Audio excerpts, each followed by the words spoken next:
I went out for lunch the other day to a really gorgeous restaurant. I had a curry. It was so wonderful. And I added chicken and shrimp to the curry because I'm a two protein for lunch kind of girl. And I know that makes my curry automatically $40, but I think it's worth it. I recommend it, by the way. I ate most of the curry, and then the server came over and said to us, "Can I interest you in seeing the dessert menu?" And to everyone's shock and horror, I said, "Yes, please. I would like to see the dessert menu." Why is this shock and horror? Well, I'm a weight loss nutritionist, and I'm the one asking for the dessert menu after an ostensibly filling, nutritious meal. Crazy, right? But the thing is, like, dessert has nothing to do with satiety. Dessert is experiential. And if I'm at a restaurant having a beautiful meal at a good restaurant, I do want to see the dessert menu because there's like three desserts that for me never miss. And if they're on the menu and the restaurant's good, I'm doing it. That's a creme brulee, that's a coconut flan specifically, and anything in the lemon family, lemon tart, lemon pie, lemon sorbet, I'm in. This particular menu had a lemon tart. So I ordered the lemon tart and it was so good. Now, I don't know if you're a lemon tart lover. It's okay if you're not. You have your thing, I have my thing. You can keep your chocolate lava cake, you can keep your apple crumble. I want lemon tart and I will have it if it's on the menu and it sounds good. And I did. And I took a few bites and every bite was delightful. 10 out of 10. I was involuntarily saying, the whole time I was eating it. That's what you want. That's the definition of a treat. Something that is enjoyed occasionally and fully. And I was fully enjoying that lemon tart. And I shared it with my lunch companions as well. And they enjoyed it too. And you know what? Is a lemon tart a low-calorie snack? No. Do I care? Also, no. I don't. I want the experience of the lemon tart. And all of this got me to thinking of a fun little convo I could have with you. If I were going to be trapped in a bunker to wait out the apocalypse, what foods would I bring with me? So here's the parameters. I'm in a bunker for I don't know how long, but the bunker has infinite storage. Apparently, that's one of the parameters of this little fantasy role play. I can store food, but I can only bring 10 foods. And they're specific, 10 specific foods I can bring. So what 10 foods would I bring to my bunker to wait out the apocalypse and why? Item number 1, beef. Beef is on the list. 100%. Beef is one of my favorite foods.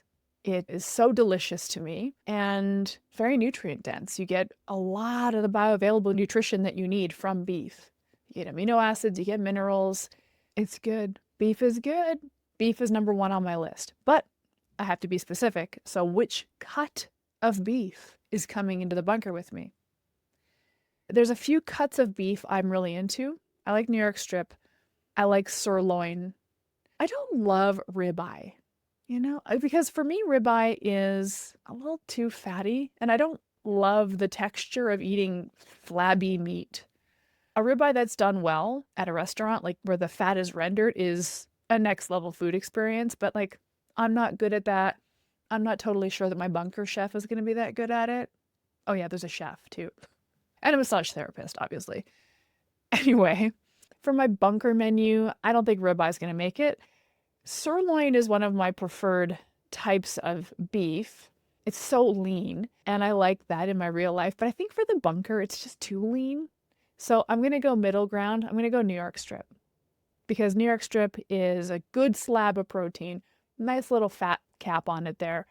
New York strip is coming into the bunker with me. Second item on my list, salmon.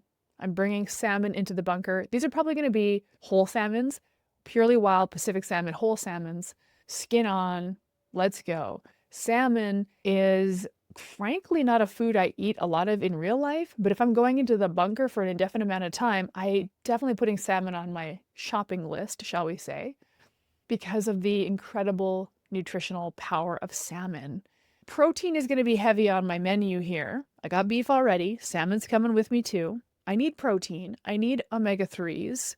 All the goodness we get from animal foods, the omnivores that we are.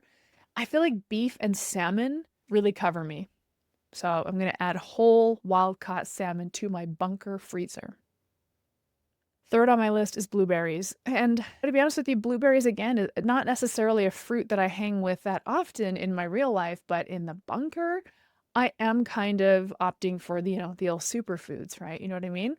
Blueberries definitely fit that criteria. We already know that. So blueberries are going to come with me for all of their superfood properties, and they're yummy as well. I like that. Fourth on the list will be another fruit, a totally different fruit. I'm bringing pineapple. Pineapple's coming to the bunker with me, not because I am insanely in love with pineapple, but I will want a flavor experience that's a little different than blueberries. Oh, yeah. By the way, the reason I led with the lemon tart anecdote is because a big part of my bunker shopping list is going to be food that I find yummy.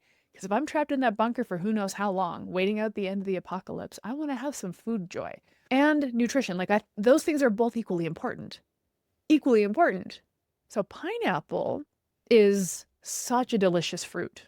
I mean, of all the tropical fruits, that would be my fave tropical fruit. You know, tropical fruit is so specifically yummy in that specifically yummy tropical way. I'm not a mango, papaya girly. I'm not a banana lover. Yes to pineapple. And fun fact, pineapples have an enzyme in them that aid in digestion. So probably going to need some help with digestive enzymes. Maybe, I don't know, I'm in the bunker, I'm not really exercising, I'm not really living my life. It's stressful.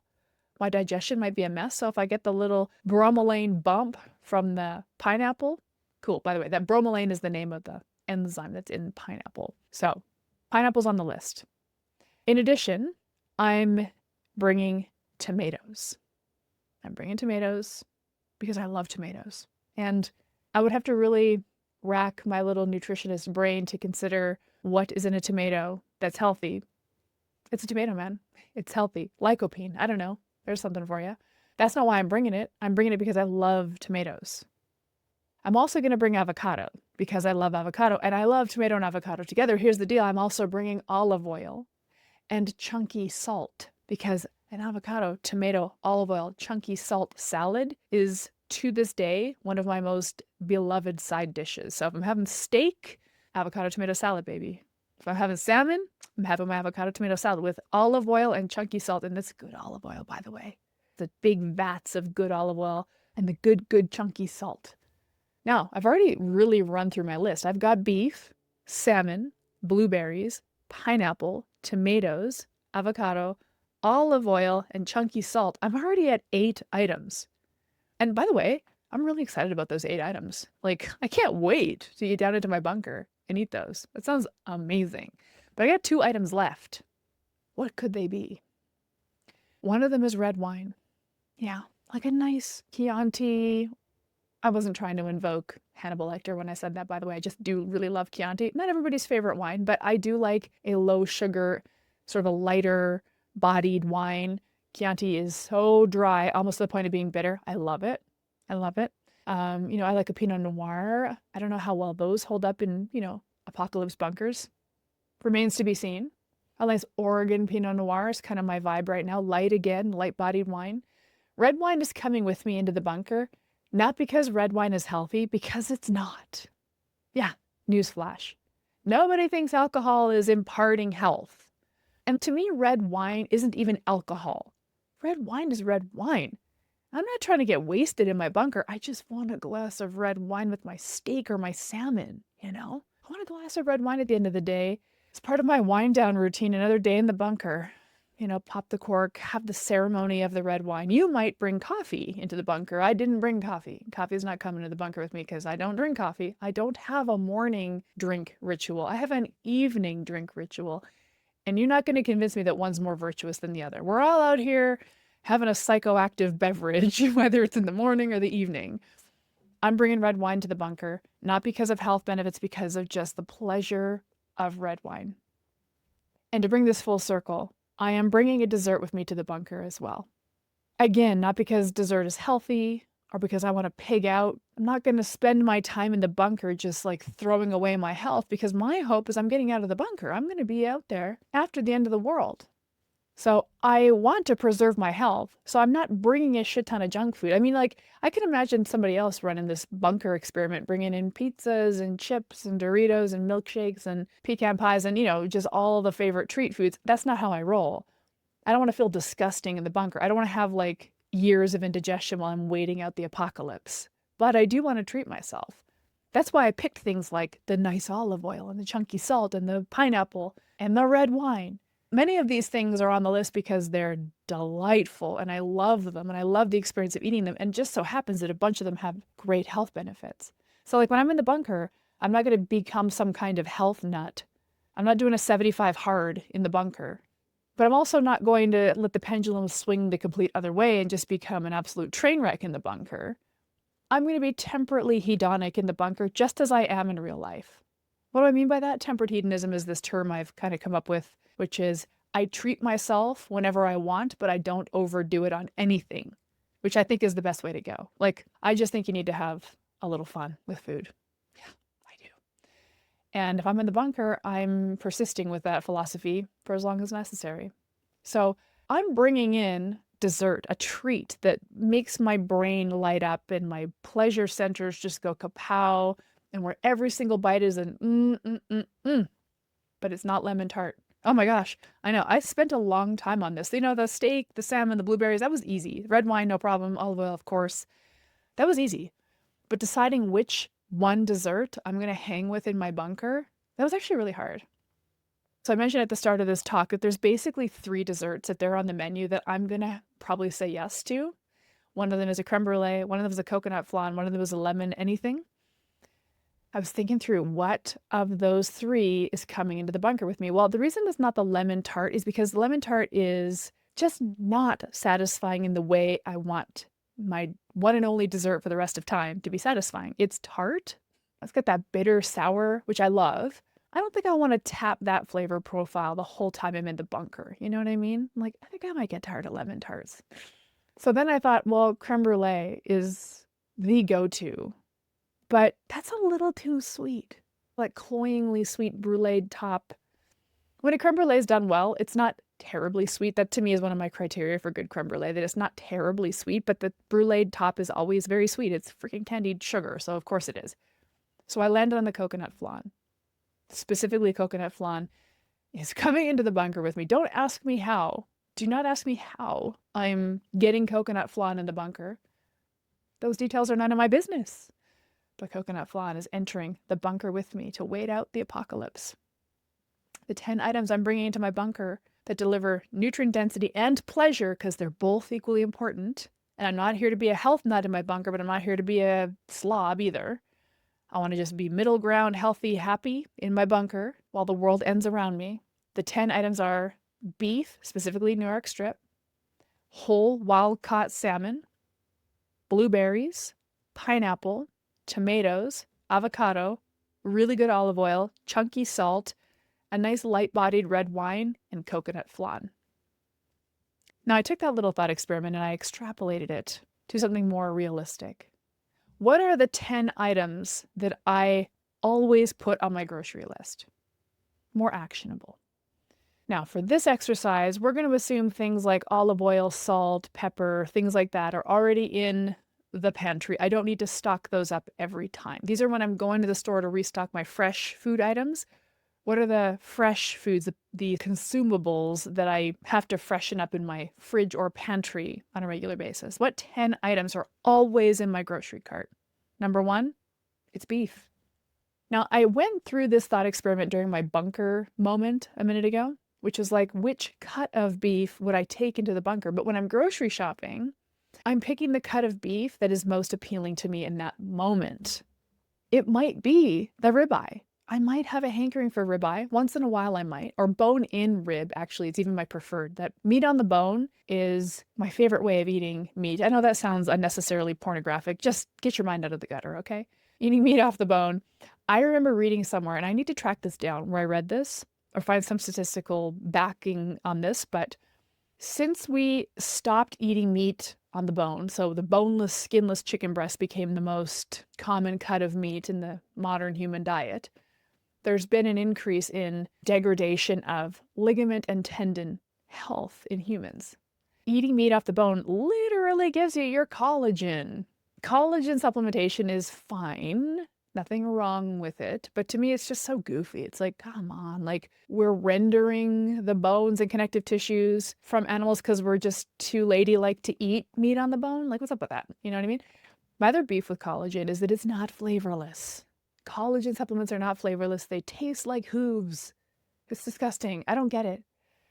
I might do a bone-in rib steak from time to time. Mind you, they're like $60. So there's a budgetary concern. Now I'm in the grocery store, okay? When I'm in the bunker, all bets are off. Spare no expense. But I'm in the grocery store now. I got to be more realistic.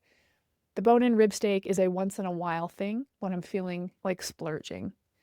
But most of the time I'm making a budget choice, and so it might be the New York strip, which again, very expensive lately where I live anyway. Maybe now I'm moving towards sirloin, which I like because it's leaner, easier to cook. I just find sirloin really easy to cook. It's hard to screw it up because you don't have the fat rendering to contend with. But also ground beef is on my list. And I kind of cycle between those three, strip loin, sirloin, and ground beef as my main beefs. Whichever one seems the most appealing to me, whichever one I have the time to cook, whichever one is the best price, so on and so forth, kind of what I go for. But beef is at the top of my list at the grocery store and at the bunker. Second on my grocery store list is chicken. For all the same reasons I just shared about beef, I like having a different protein experience. Chicken and beef are very different from each other, and the flavor profile and everything about it's different. The spices, the seasonings you'll use, the flavor profile, the dishes you put together, it's all different. I like having that variety. I want to get my protein needs met, but I also like variety. And chicken ends up being a little bit more budget friendly. And just like with steak, I look for different cuts of chicken based on what I'm in the mood for. And this really comes down to like what flavor, what experience I want to have. Like for example, chicken wings. Those are amazing on the barbecue. Best way to cook those. That's a factor. That's in play. Chicken thighs, those I love on the smoker. That's amazing. Delicious. Whole chickens, cook those in the oven. Like I think about the cooking techniques you have and the methods you're going to use to cook. And that's how I kind of do this calculus at the grocery store. What do I want and when am I going to cook it and how am I going to cook it? And sometimes I make my protein choice based on that. So I go to the chicken section, I pick one of those options, throw it in the shopping cart, moving on. I still need more protein. I am going to go get some eggs. Eggs is third on my list. I'll tell you what, I like eggs. I'm not crazy about eggs. I'm good for like 2 egg breakfasts a week. Any more than that, and I'm kind of bored of eggs. I find them just okay. So I get a dozen eggs because they are very fast to cook. 4 minutes to scramble eggs. Like, tell me you don't have time for that. I just need them in my house, eggs. So now I've got eggs, and I have a fourth protein on the list, and this is a convenience protein of any kind. So some of my favorite convenience options would be the rotisserie chicken, would be a sleeve of burger patties. I think Costco does a great job with this because they have that humongous sleeve, and they're good sized patties, and the ingredients of the beef patties are very simple. I think it's just beef and salt. And like these things cook from frozen. So it's certainly not a gourmet protein option, but if I'm in a rush, which I am all the time and so are you, I need a convenience option. And a beef patty gets it done. You know what? It's one of my favorite breakfasts, to be honest with you.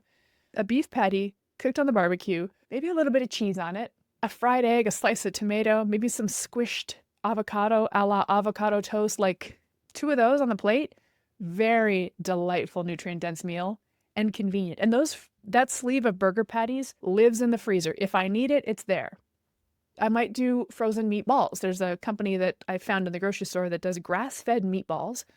Again, the ingredients are simply beef and salt, I think, spices. And there's no like binding agents. I'm a little sensitive to wheat and corn. Also, I just don't think it's necessary to have that in your patties or your meatballs. But these frozen meatballs cook up in the oven from frozen. They're pretty good. They're not like amazing. They're not going to blow your mind, but they're pretty good. And it's just in the freezer there for if I need them. And then, canned tuna. So I'll get like one of those convenience options. What's a thing that's just going to be easy for me to just quickly whip up if I'm stuck on Zoom all day and I need a little meal? I always have some convenient protein option in my cart. So those are 4 items so far. My first 4 items of these 10 items in the shopping cart are protein. Surprise! You need to eat more protein. Beef, chicken, eggs, and some convenience pre-prepped protein option. Oh, by the way, I'm not a Costco lover. I would love to never set foot in that store again as long as I live. I hate it so much. But my understanding is that Costco has a lot of pre-prepared type foods in the frozen food section that are pretty good. like go for it, man. Or whatever grocery store you go to, if they have pre-prepared meals, if it makes your life easier, I'm so into it. Okay. Now we wheel on over to the produce department. And here I'm going to replicate a lot of what I did in the bunker. Tomatoes and avocados, for sure. Because that tomato avocado salad is absolutely the most amazing favorite thing on my plate. It's the most perfect side dish. I'm telling you, try it, okay? Cut up some avo, cut up some chunky tomatoes, drizzle some olive oil, maybe a little lemon juice or balsamic vinegar, if that's your vibe. Salt, pepper. Sometimes I put feta cheese on there.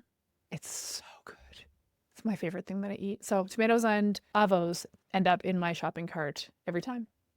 But it begs to mention that avos are bizarrely priced sometimes. Sometimes you'll go and like the avocados are the size of your thumbnail and it's like 3 for $7 and you're thinking, okay. Other times you'll get like a normal size avocado, but it's $5 a piece. Like obviously I live in Canada. These avocados are being trucked up here. It's not a really sustainable local food for me.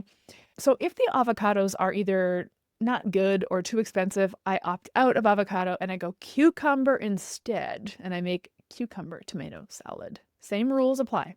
Olive oil, balsamic, chunky salt, maybe some feta. It's also good. So depending on the avocado situation, I might go cuke or avo. I'm still in the produce aisle. I typically will get 2 different fruits. And it really depends on what's kind of looking good and also affordability. So, when peaches are in season, I'm going peaches. When cherries are in season and they're not $1 million, I'm going to get cherries. Right now, strawberries are just so perfect. They're just so perfect and so inexpensive. So strawberries, let's go. Pineapple's good. Watermelon's good. Kiwi is a big one for me. Apples, like it doesn't really matter. I'm pretty agnostic about the fruits I like. I mentioned in the bunker that like blueberries and pineapple have these specific phytochemical magical powers, which is cool, but I don't actually make my grocery store food decisions based on that. My bunker food decisions are a little different than my grocery store ones, as you'll soon see. My grocery store food decisions, once again, factor in my preferences. What do I like? What do I not like? What do I have time to put together in my schedule? And what can I afford? What do I feel like paying for? Because it's getting ridiculous. And just so we're clear, all that protein that I buy, the steak, the chicken, the eggs, it's not the most expensive thing on my grocery bill. It's the fruit. It's the produce.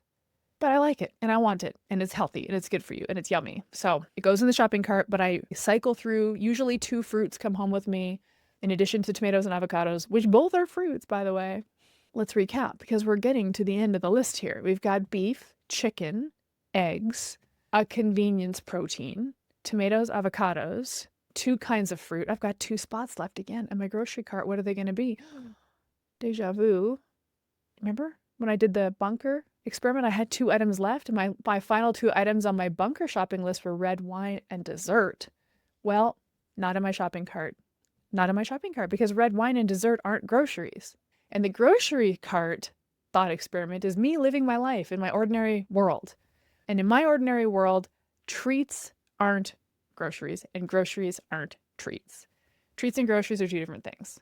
Now, I do treat myself to whatever I want, whenever I want it, but I fully embrace the treatness of it all.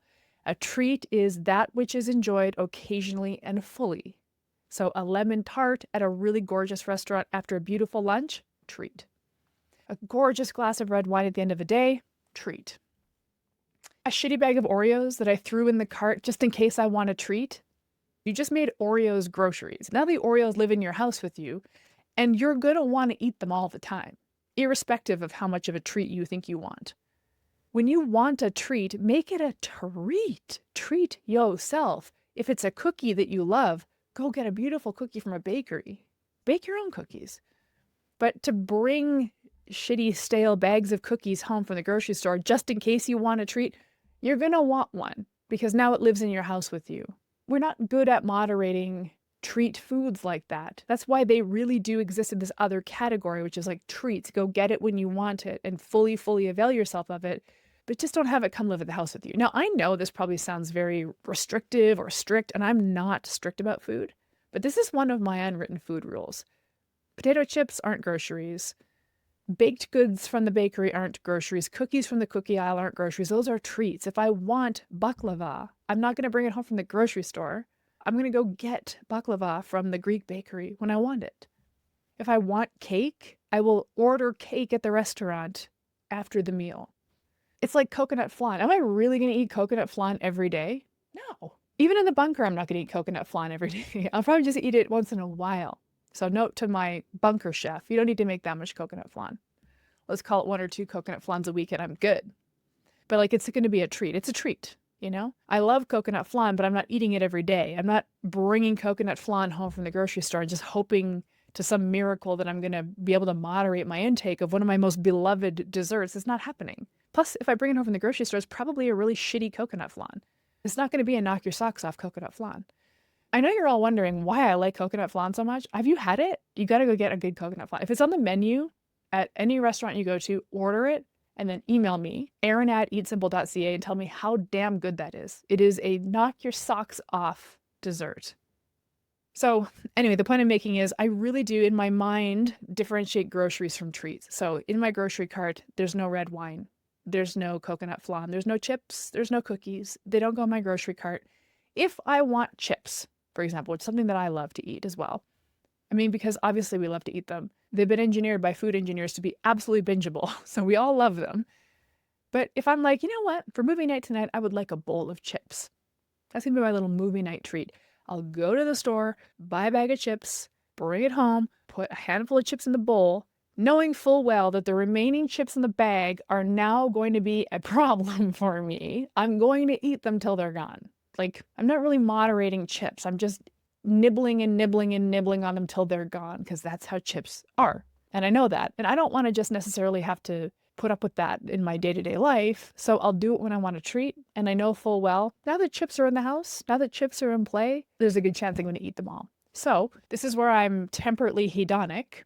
I go get a bag of chips and it's like a individual serving size. It's certainly not the Costco bag of chips. Like, another reason why I don't like Costco is like, we don't need chip bags that big. It's half the size of a human. It's a human torso-sized bag of chips. That's insane. Why do we ever need that? Don't buy that. It's ridiculous. Come on. Anyway, I've got 2 items left on my grocery list, and here they are. Remember, olive oil, salt, all those things, balsamic vinegar. Those are in my pantry. I don't need to refresh those every time I go to the grocery store. But 2 things I do need to refresh are green tea. I buy green tea bags from the grocery store.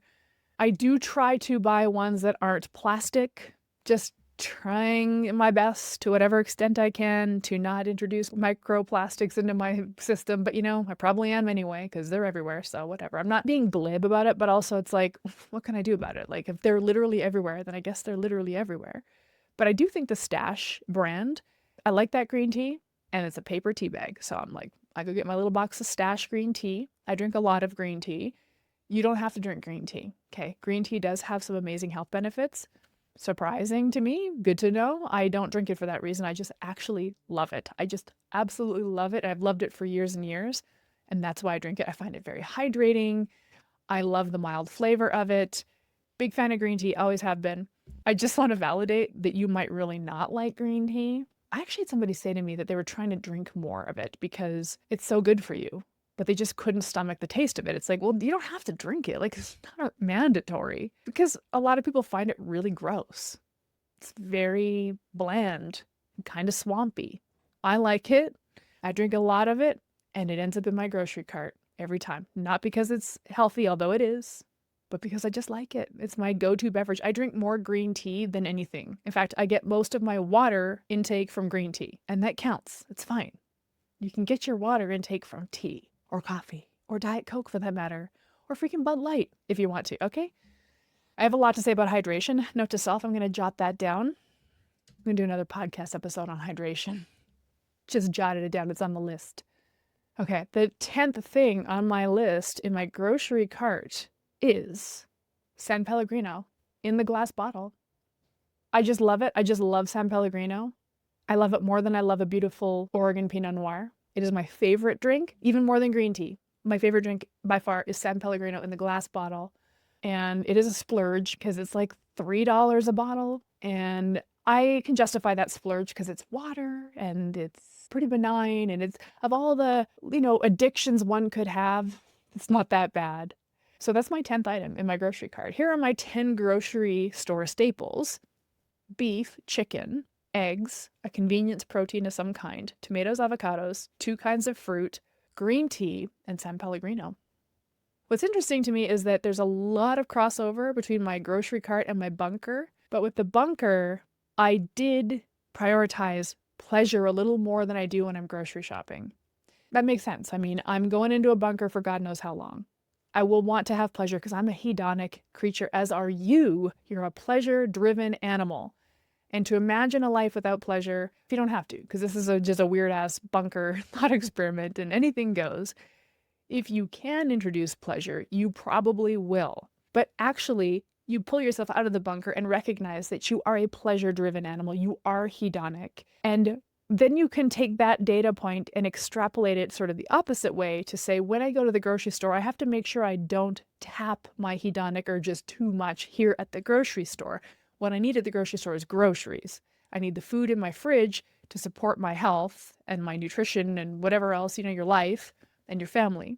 Knowing that you're a hedonic creature, go get the dessert when it feels right. Go have the treat, and really, really avail yourself of a good quality version of that treat.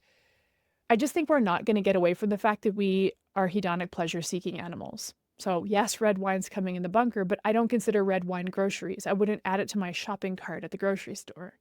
Now, it occurs to me, you might be wondering why I didn't bring bread into the grocery cart or into the bunker. And the reason for it is because it just didn't occur to me. It just did not occur to me to bring bread into the bunker. And it doesn't really occur to me to buy it at the grocery store. And it's not because bread is evil. It's just not one of my favorite foods. Yeah, I know, crazy, right? It's just not remotely one of my favorite foods. I can totally live without it in my day-to-day life. I can totally live without it in the bunker. It does not impart any specific nutritional properties that I need to get. All the nutrition I need, amino acids, hydration, minerals, fiber, I'm getting it in the bunker. I'm getting it in my grocery cart. I don't need bread. There's no nutritional property in bread that I'm not getting from other things. And it also is just not one of my favorite foods. That's all. Just wanted to give you that little postscript on why bread didn't make it on my list. It might make it on yours, and that's cool. Just like coffee will go into the bunker with you. It's not going in my bunker. It's also not going in my grocery cart. That's fine. Food preference is a crucial factor, right? So if you took my grocery list and wrote it down and said, I'm going to follow Erin's grocery list, I would advise against that because you might really hate green tea and you might think it's astonishing to spend $3 a bottle on San Pellegrino. That might not be in your budget. So we do want to run this little thought experiment accordingly. I think that what 10 items are on your must-have on the grocery list is an interesting one to do. And I will tell you, that list I just gave you is really, really consistent for me. I don't really veer off those 10 things when I go to the grocery store. I don't need anything else at the grocery store. That gives me everything I need. But also do the bunker experiment. What foods are your 10 out of 10 must-haves? If you were going to try to support yourself as a healthy human who also enjoys pleasure, in terms of knowing thyself and your relationship with food, I think it's a really fun little imagination experiment, and I hope you enjoy it. All right, we'll catch you next time.